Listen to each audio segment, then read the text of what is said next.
Please subscribe Sadhguru Sai Creations.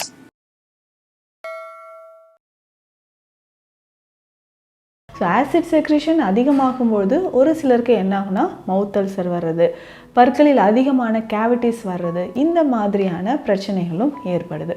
So இதை நம்ம எப்படி சரி செய்யலாம்? இப்போது நம்ம டேஞ்சர் ஜோனில் இருக்கிறோம் அப்படின்னு தெரியும்னா, மோஷன் போகும்போது ஒரு சிலருக்கு கருமை நிறத்தில் இருக்கும். இப்போது ஸ்டூல்ஸில் இந்த மாதிரி பிளட் போகுதுன்னா கண்டிப்பாக வயிற்று பகுதியில் உள்ள நம்ம குடல் பகுதியில் நிறைய அல்சர் இருக்குது. ஸோ சாப்பிட்டோன்னே மலம் கழிக்கக்கூடிய ஒரு உணர்வு ஏற்படும். சரியாக செரிமானம் நடக்காமல் நமக்கு என்ன ஆகுனா அப்படியே மலமாக வெளியேறுது. இந்த பிரச்சனையும் நிறைய பேருக்கு இருக்குது. ஸோ இதை எப்படிங்க நம்ம சரி செய்யலாம்? ஒரு 10 நிமிடங்கள் முன்னாடி இதை குடிச்சிட்டே வரும்பொழுது வயிற்று பகுதியில் இருக்கக்கூடிய புண்கள் நமக்கு குணமாகுது. அதே மாதிரி IBS அப்படின்னு சொல்லக்கூடிய இரிட்டபிள் பவல் சிண்ட்ரோம், நிறைய பேருக்கு இந்த பிரச்சனை இருக்கும்.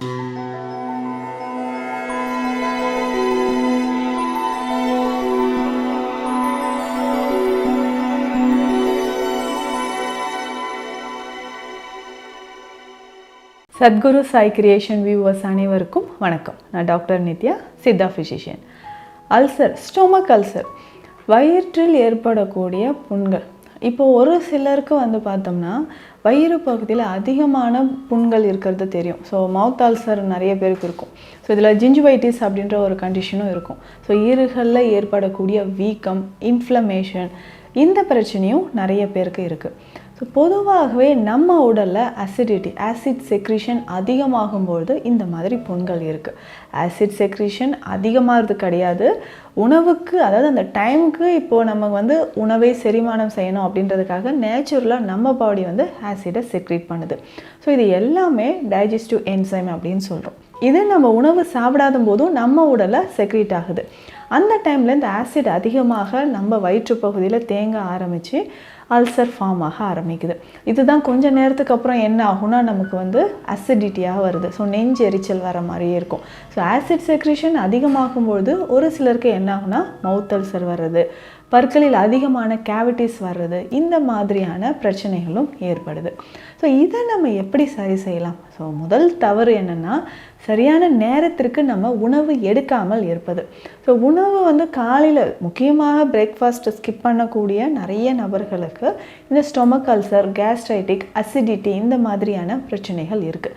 அதுக்கப்புறம் கொஞ்ச நாளுக்கு அப்புறம் நம்ம என்ன பண்ணுவோம்னா, இதுக்காக சிகிச்சைக்காக அலைஞ்சிக்கிட்டே இருப்போம். இது எடுத்தால் சரியாகுமா, அது எடுத்தால் சரியாகுமா, எண்டோஸ்கோப் எடுத்துட்டேன், ஸோ இந்த மாதிரியான மெடிசன்ஸ் எல்லாம் நான் தொடர்ந்து ஃபாலோ பண்ணிகிட்ருக்கேன், இருந்தாலும் எனக்கு இந்த ஆசிட் செக்ரேஷன் அதிகமாகிட்டே இருக்குது அப்படின்னு சொல்லுவாங்க. ஸோ இது கொஞ்ச நாளாக நம்ம கிட்டத்தட்ட முதல் ஒரு 6 மாதங்கள் எந்த சிகிச்சையுமே எடுக்காமல் நம்ம அப்படியே விட்டுட்டோம்னா கண்டிப்பாக நமக்கு ரொம்ப டீப்பாக ஒரு பிரச்சனையை வயிற்றுப்பகுதியில் உண்டாகும். அல்சர் ரொம்ப டீப்பாக ஆரம்பிச்சிடும். இதில் முக்கியமாக எப்போ நம்ம டேஞ்சர் ஜோனில் இருக்கிறோம் அப்படின்னு தெரியும்னா, மோஷன் போகும்போது ஒரு சிலருக்கு கருமை நிறத்தில் இருக்கும்.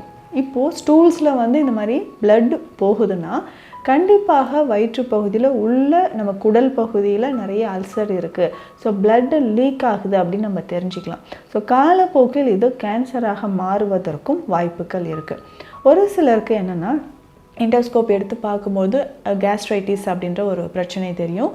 இதில் எந்த இடத்துல இருக்குன்றதும் LEX அப்படின்ற ஒரு பிரச்சனையும் நிறைய பேருக்கு இருக்கிறத நம்ம பார்க்குறோம். அப்போது குடல் பகுதியில் இந்த IBS அப்படின்ற கண்டிஷன், ஸோ குடல் பகுதியில் அங்கங்கே சின்ன சின்ன அல்சரோ இல்லை இன்ஃப்ளமேஷனோ இருந்ததுன்னா எடுக்கக்கூடிய உணவு சரியாக செரிமானம் ஆகாது. ஸோ டைஜஷன் நார்மலாக இல்லாமல் என்ன ஆகுது அப்படின்னு பார்த்தோம்னா, ஈஸியாக நமக்கு உடனே சாப்பிட்டு ஒரு மணி நேரத்திற்குள்ளாகவே மோஷன் போகிற மாதிரியான ஒரு பிரச்சனை இருக்கும். ஸோ சாப்பிட்டோன்னே மலம் கழிக்கக்கூடிய ஒரு உணர்வு ஏற்படும். சரியாக செரிமானம் நடக்காமல் நமக்கு என்ன ஆகுனா அப்படியே மலமாக வெளியேறுது. இந்த பிரச்சனையும் நிறைய பேருக்கு இருக்குது.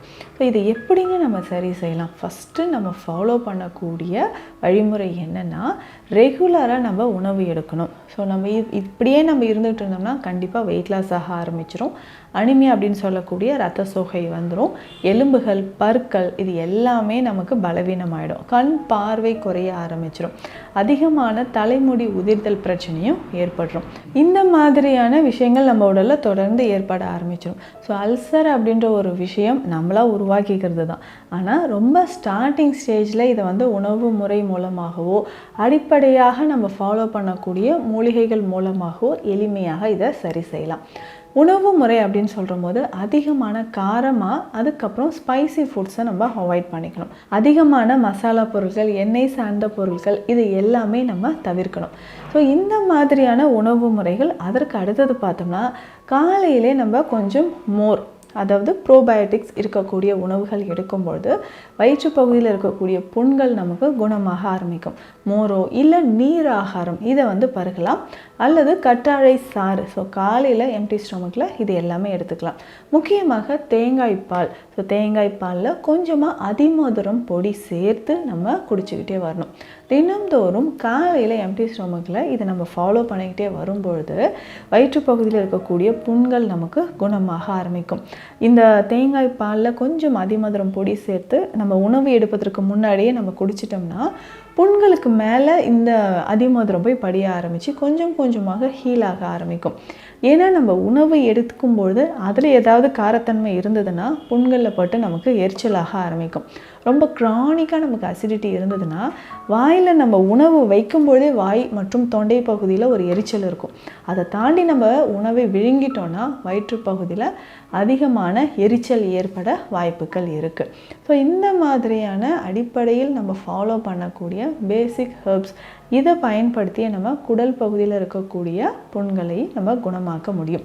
ஸோ இதில் சித்த மருத்துவத்தில் குண்ம குடோரி மெழுகு அப்படின்ற ஒரு மருந்து இருக்குது. இந்த குண்ம குடோரி மெழுகு பேர்லேயே இருக்குது பாருங்கள். ரொம்ப நாளாக நீண்ட வருடமாக இருக்கக்கூடிய அல்சர் பிரச்சனைக்கு ஒரு மிக சிறந்த ஒரு மருந்தாக இந்த குண்ம குடோரி மெழுகு இருக்குது. இதை வந்து காலை இரவு 2 வேளையும் நம்ம பயன்படுத்திட்டு வரணும். ஒரு சுண்டைக்காய் அளவுக்கு இந்த மெழுகை நம்ம பயன்படுத்திட்டு வரணும். காலை மற்றும் இரவு 2 வேளையும் பயன்படுத்தும் பொழுது குடல் பகுதியில் இருக்கக்கூடிய புண்கள் நமக்கு குணமாகுது. அதே மாதிரி சீரகம் அப்படின்னு சொல்கிறது வயிற்றுப்பகுதியில் இருக்கக்கூடிய புண்களை குணமாக்கும். சீரகம், சோம்பு இது ரெண்டுமே சம அளவு எடுத்து நல்லா பவுடர் பண்ணிடணும். ஸோ இந்த பவுடரில் நம்ம மணத்தக்காளி கீரை சாறு, ஸோ இந்த கீரை சாறு எடுத்து இந்த பவுடரில் விட்டு நல்லா மிக்ஸ் பண்ணி வெயிலில் வச்சு உலர்த்தணும். ஸோ ஒரு 2-3 நாட்கள் இதை வெயிலில் வச்ச பிறகு திரும்பவும் இதை நல்லா பவுடர் பண்ணிவிட்டு இதை ரெகுலராக தினம்தோறும் காலையில் 1 ஸ்பூன் நல்ல தண்ணீரில், நார்மல் வாட்டரே போதும், தண்ணீரில் கலந்து இதை குடிச்சணும். காலையில் நம்ம பிரேக்ஃபாஸ்ட் எடுக்கிறதுக்கு ஒரு 10 நிமிடங்கள் முன்னாடி இதை குடிச்சிட்டே வரும்பொழுது வயிற்றுப்பகுதியில் இருக்கக்கூடிய புண்கள் நமக்கு குணமாகுது. அதே மாதிரி IBS அப்படின்னு சொல்லக்கூடிய இரிட்டபிள் பவல் சிண்ட்ரோம், நிறைய பேருக்கு இந்த பிரச்சனை இருக்கும். ஸோ இரிட்டபிள் பவல் சிண்ட்ரோம் இது குணமாவதற்கும் இந்த சீரகம், சோம்பு 2 பொடியுமே நம்ம பயன்படுத்திட்டு வரலாம். ஏன்னா இதில் மணத்தக்காளி கீரை சாறு விட்டு நம்ம பாவனை செய்திருக்கோம். அந்த மாதிரி செய்யும்பொழுது உடலில் இருக்கக்கூடிய அசிடிட்டி நமக்கு குறைய ஆரம்பிக்கும். அதே மாதிரி நம்ம எடுக்கக்கூடிய உணவு கண்டிப்பாக காரம் இல்லாமல் இருக்கணும். குறைந்தது 1 மாதமாவது இந்த உணவு முறையை நம்ம கடைபிடித்தால் மட்டும்தான் வயிறு பகுதியில் இருக்கக்கூடிய புண்கள் நமக்கு குணமாக ஆரம்பிக்கும். ஸோ இதை தொடர்ந்து கொஞ்சம் கொஞ்சமாக ஃப்ரூட் ஜூஸஸ் வந்து நம்ம குடிச்சிட்டு வரலாம். இதில் முக்கியமாக அத்தி. ஸோ அத்தி பழத்தோட ஜூஸ், அத்தி பழத்தை நல்லா ஜூஸாக எடுத்துகிட்டு தினம்தோறும் நம்ம குடிச்சிக்கிட்டே வரும்பொழுது வயிறு எரிச்சல், அசிடிட்டி, கேஸ்ட்ரைட்டிஸ் இந்த மாதிரியான பிரச்சனைகள் நமக்கு குணமாக ஆரம்பிக்கும். முக்கியமாக இதில் வந்து தேங்காய் பால், அதிமதுரம் இதை காலையில் நம்ம பயன்படுத்தும் போதே வயிறு புண்கள், எரிச்சல் நமக்கு குணமாக ஆரம்பிக்கும். இந்த பதிவில் நிறைய பேருக்கு இருக்கக்கூடிய வயிறு சம்பந்தப்பட்ட பிரச்சனைகள், முக்கியமாக ஸ்டொமக் அல்சர், அதை எப்படி எளிமையான முறையில் சரி செய்யலாம், சித்த மருந்துகள் என்ன அப்படின்றத பார்த்தோம். மீண்டும் அடுத்த பதிவில் சந்திக்கலாம். நன்றி.